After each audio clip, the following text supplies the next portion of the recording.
বন্ধুরা দেখো আমার বোন এসেছে, পা মেলে দিয়ে বসে রয়েছে, তাই ওর জন্য আমি এখন চা করে নিয়ে আসছি। হ্যাঁ হ্যাঁ, দে না একটু চা বাবা। কি হয়েছে? চা দিলেই বা কি হয়েছে? নে না, খা না, কত খাবি, খা। কতদিন চা পরে খা। তো আসে হ্যাঁ, আমাদের বাড়ি। এবারে বসে খা, হ্যাঁ। 6 মাস বসে খা। বসেই তো এবার খাবার আর জন্য যাবি এসছি। না। বাড়িতে কাজ করে খেতে হয়, তোদের বাড়ি আসছি হ্যাঁ। বসে বসে পা খাবো। মেলে দিয়ে খাবি, হ্যাঁ। জ্যাং মেলে বসে দিয়া। তো খাবো দেখে দেখো এসছি। বন্ধুরা কেমন করে মেলে দিয়ে আর বসেছে। কবে যাবো তার তো ঠিক নেই। না, পা তুলে দিয়ে খাটের উপরে উঠে বসে রয়েছে। আরামে খাওয়ার ওই জন্যই রকম আসছে। করেই খাবে। হ্যাঁ।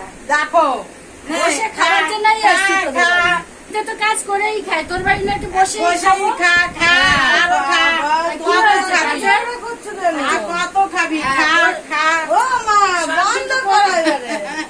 কাজ মতো সবসময় খাই। ওই যে ঠ্যাং মেলে দিয়ে হ্যাঁ। খাচ্ছে, তাই বলছি খা, আরো খা। ঠ্যাংটারে মেলেই রাখ। আর কাজ করে সবসময় খাই, তোদের হ্যাঁ। বাড়ি এসে একটু বসে বসে খাবো বলে। হ্যাঁ, খা। তো দিচ্ছিস তো কি হয়েছে, তোর কষ্ট হচ্ছে? না না, তুই খা, তোকে আমি আরো দেবো, খা।